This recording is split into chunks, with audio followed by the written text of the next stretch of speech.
the Vermont Association for the Blind and Visually Impaired. Since 1926, helping Vermonters to adjust to vision loss.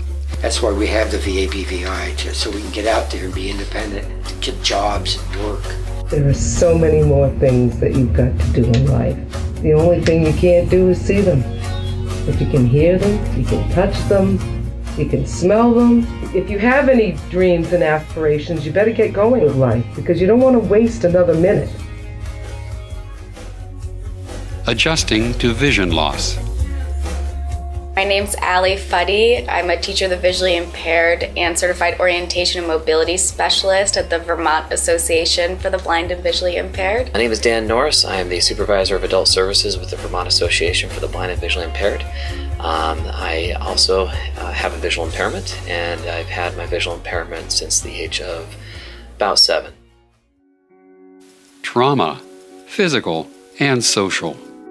I was born, totally sighted with 20/20 vision, and my parents kind of had this idea, I think, that they had this healthy, perfect little baby, which is, I think, what every parent kind of is hoping for. My mom one night was tucking me in and she was reading me a bedtime story. I don't remember what it was, but when she got up to leave and turned out the light, I asked her, I said, "Hey Mom, are there such things as ghosts?" And she said, "Well, why?" I said, "Well, there's this thing on the wall, and whenever you turn out the lights, I see it, and no matter where I look, there it is. I think I'm being haunted." First grade is when I think that my vision started to deteriorate, and it was probably in second grade that a teacher first noticed that I was having a hard time seeing, and so sent me to the eye doctor just because they thought I would need glasses. My mom's a smart lady. She knew that there was something wrong probably with my eyes, and she took me to the eye doctor pretty fast. It was within a week or so I was at the ophthalmologist. Shock and denial. And at the time, the ophthalmologist, being the mid-'80s, didn't have the instruments that we have today, and he couldn't see anything, and he suggested to my mom that maybe I was just trying to get attention.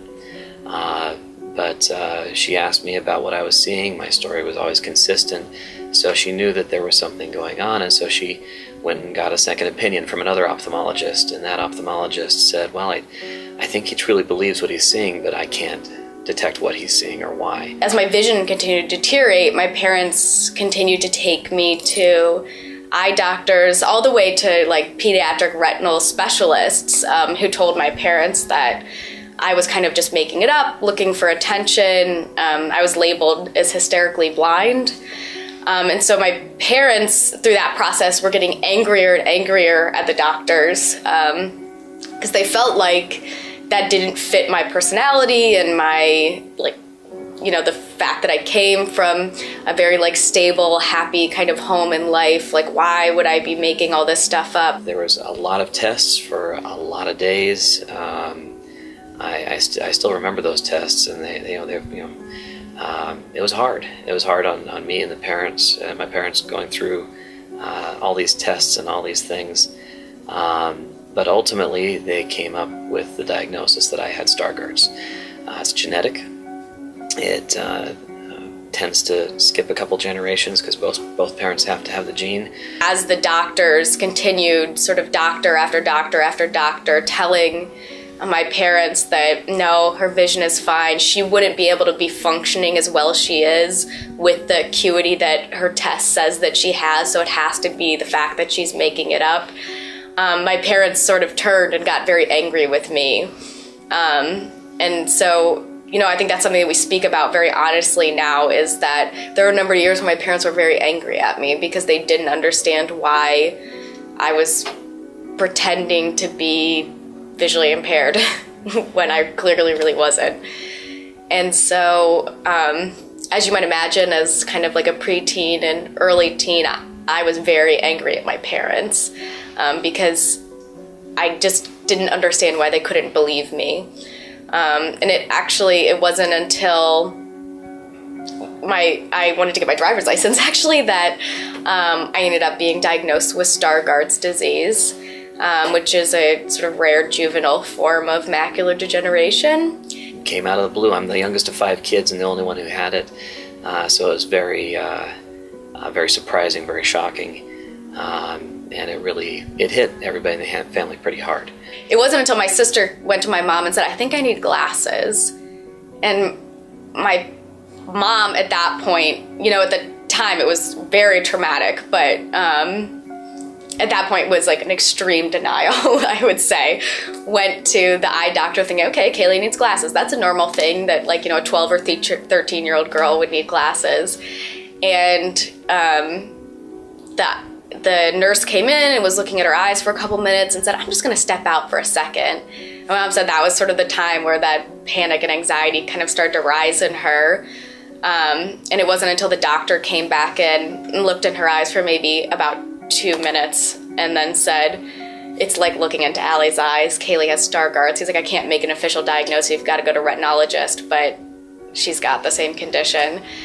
And my mom sort of had this kind of nervous breakdown in the doctor's office, actually, that we joke about now, but at the time was, I'm sure, very unsettling for both her and my sister. She sort of just like, nope, no, she doesn't. Nope, that's not what I came here for today. Nope, actually, we're just gonna leave. That's not true. And she just refused to believe the doctor. And the doctor said, I'm gonna step out for a minute and give you a moment to compose yourself. And I guess my mom just really broke down, and my sister was sort of consoling her. Mourning and withdrawal. They were more concerned about my sister in a way, and I think they went through more of the sort of, I guess, stages of grieving with my sister than they did with me. And maybe it's because it was so unexpected and because she hadn't struggled for years like I had. And because, they sort of had accepted in their mind that this wasn't going to happen to her as well. But was I angry? Was I confused? Yeah, I was. I was in Little League at the time, and I couldn't see the ball anymore. It's hard being a kid with a visual impairment. I'm not going to pretend that it's not. There are things that are socially difficult. There are things that are awkward. There are things that make you stick out compared to your sighted peers. But I think that there's a way that it just becomes very normal for you if you're a kid with a visual impairment. Even as somebody who was born with 20/20 vision, I sort of don't even remember that time anymore when I had great vision. But my parents remember it very acutely in a way that I don't. And so I think that, a lot of times parents tend to maybe sort of project how they're feeling onto their kid, right? Assuming that their kid is kind of going through the same things, is having the same anxieties, when really their kid just is playing on the playground, not even thinking about their visual impairment. They did a really good job at the time of not stressing out in front of me. But I've learned a lot over the years as I've gone back and talked to them and talked to my siblings and learned about some of the things that happened. They didn't know. They didn't know what to expect. They felt guilty about it. Succumbing and depression. The other thing that I kind of learned through the process of watching my sister get diagnosed after me was that kids, I think, are more resilient than adults even. And that image of sort of my mom having a nervous breakdown in the doctor's office while my sister consoled her is a perfect example of that. That a lot of times I think that just what I both observed from my personal experience and as a teacher of the visually impaired is that sometimes these things actually affect parents much more deeply than they affect the kids. You never fully accept being blind. You adjust to being blind. You adjust your lifestyle. You adjust your goals. You adjust the things you need to do. Because there's going to be days where you're fine with the way things are, and there's going to be days where you're going to recognize that there's limits, and that might make you frustrated and sad and angry again. And that's okay, because that's being human. Because we'd been through so many years of strife and of being angry at each other and of not understanding what was going on, and of them really feeling sad that they had a daughter who was so sort of mentally unstable that she just couldn't fess up to the fact that she really could see. And so there was kind of a lot of relief, actually, when I was diagnosed, which is interesting. I know it's very different than what a lot of families go through. Reassessment and reaffirmation. Realizing that there's something you can't do is going to make you mad. It's going to make you frustrated. That's part of being human. But recognizing when you start to get frustrated and upset and angry, and mobilizing yourself to use all the things that you have at hand to do the things you can do, helps you to recognize that you are still of worth. You still have things to offer. There's still things that only you can do that other people can't do, and people need you. The thing that both my parents went through, although I'm sure there were a lot of feelings, that they did a pretty good job actually hiding from my sister and I. For whatever reason, they just kind of decided that they were not going to let this affect the way that they treated us whatsoever. Kind of a mantra my parents told me all the time growing up is there's always more you can do than you can't. And so that kind of set the tone for my childhood with my visual impairment. My parents gave me chores just like everybody else. I had responsibilities. I had things I needed to do. Coping and mobilization. And my mom, has said later, like, there were so many times where I just wanted to call the school and, like, make it go away. I just wanted to call and say, my kid's visually impaired, so you need to give them an A on this. She's like, but I didn't. I, like, forced myself not to do it. And as a result, it was awkward and painful for my sister at times, but we made it through it. I had never had an F in my life, and I thought, is this an A and I'm looking at it wrong? No, it was an F. It was a legitimate F. And so I go to Mr. McDougall, and I say, what is this? And he looked at it and said, oh, yes, that wasn't your best work. And I said, well, what do you mean? He said, well, you didn't try at all on that. So, well, you don't understand. I'm visually impaired. I'm legally blind. And he stared at me for a second, and he reached up and fiddled with his ear and pulled something out and set it on the table in front of me. I looked at it, and I looked at him, and I said, what's this? And he said, oh, that's my hearing aid. I don't want to hear what you're telling me right now. And then he told me something that an adult might be very scared to ever say to a student with a disability. He said, I have a hearing impairment. You have a visual impairment. Get over it. And he said, I have to do things to be able to use, to be able to work in my job, and you're going to need to do things to be able to work in a job someday, and you need to learn them now, and you need to do it. My parents let my sister and I fail a lot at a lot of things, and you can imagine with, like, rapidly degenerating vision in high school, there were a lot of things that we could do, like, 6 months before that all of a sudden we couldn't do anymore. And so, like, what we were doing in class was constantly changing, and there were things that weren't working for us, and as a result we'd kind of maybe fail at those things. But they sort of decided at a certain point that the thing that they wanted most for their kids, whether they were disabled or not, was for them to be as independent as humanly possible. And so we'd have a lot of conversations about, like, problem solving at home. I switched from Little League to indoor soccer, and so it was this bright colored Nerf ball, and there was lots of other kids in my school playing Nerf soccer, and so I did that for 4 or 5 years, and I was on a swim team after that, and had a lot of fun, and just found other outlets to be able to explore and experience things. But it took a while, and there were days where I was mad. My mom had told me, if you ever want to just stick your face in a pillow and scream, go ahead. And so there was days where I did. For example, like when I first started carrying a white cane, because I was getting to the point where I was having a lot more difficulty getting around. I felt very awkward carrying my cane around my parents at first, which is sort of odd, but I think that, and I feel sometimes as an adult now, like every time I have something new kind of happen to me that sort of really brings to the surface my visual impairment, that it's going to cause my parents like some anxiety and sadness, and I'm sort of trying to protect them from that, or to sort of make it seem like it's always sort of just the same and nothing's ever getting worse. I was telling my teacher, I'm feeling really awkward. This makes me feel different. And she said, well, why don't you let's set up a time where you can talk to the class about it. And so I got up in front of the class and I had my binoculars and I talked about my visual impairment. She had helped me prepare to be able to talk about these things, and so I described what my visual impairment was. I talked about why I was using large print, and why I had this funny yellow paper called acetate that I'd stick over stuff to give more contrast. I talked about that with the class, and they had a lot of questions. And after that day, no one asked me any more questions. They were able to ask me all the questions they wanted.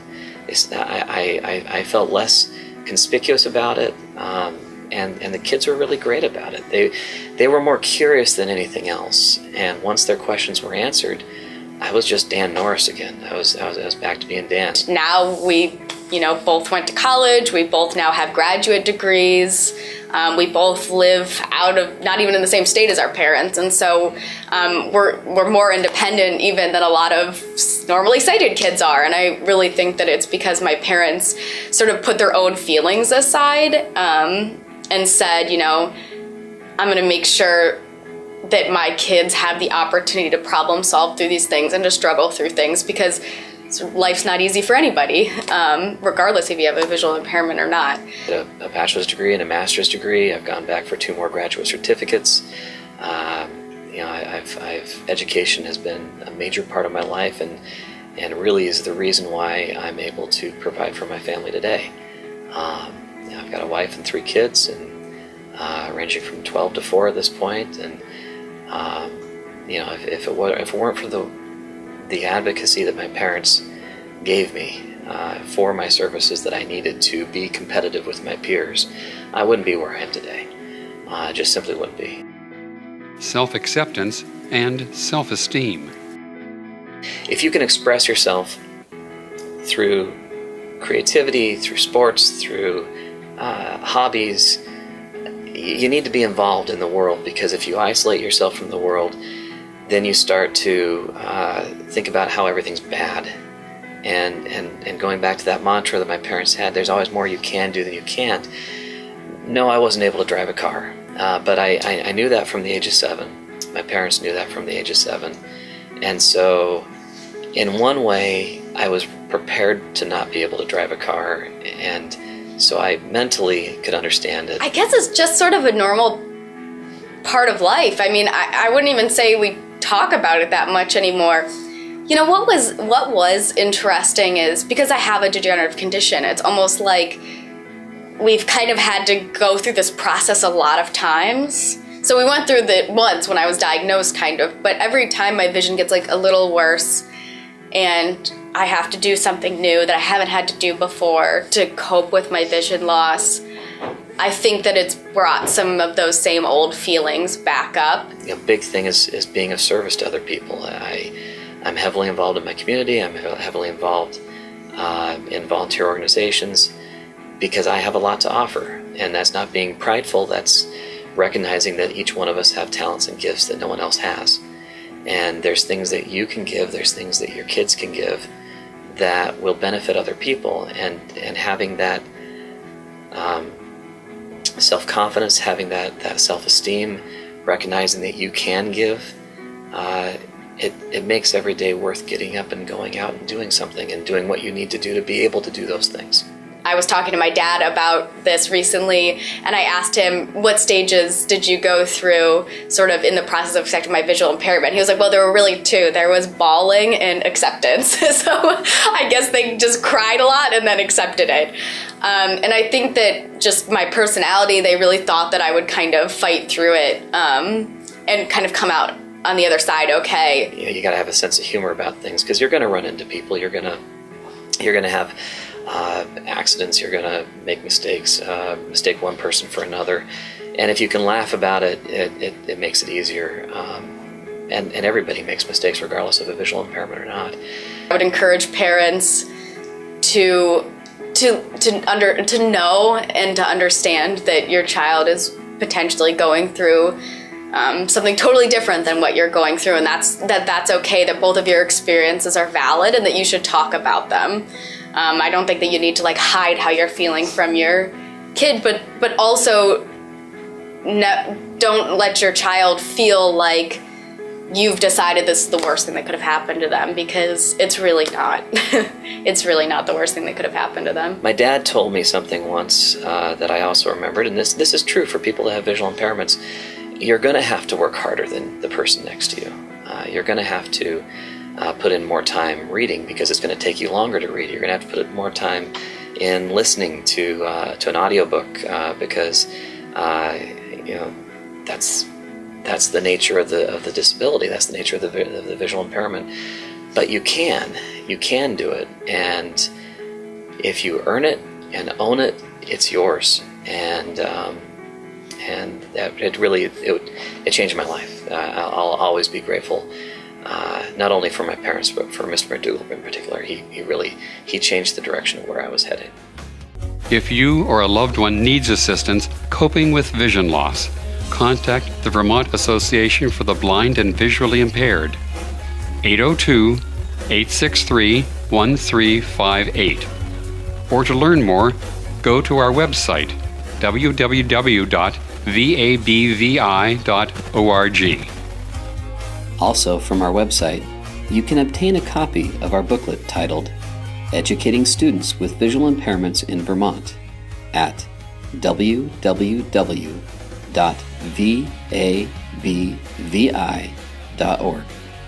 Adjusting to Vision Loss, produced by the Vermont Association for the Blind and Visually Impaired. Narrated by Roy Lloyd. Videography and editing by Mike Quinlan.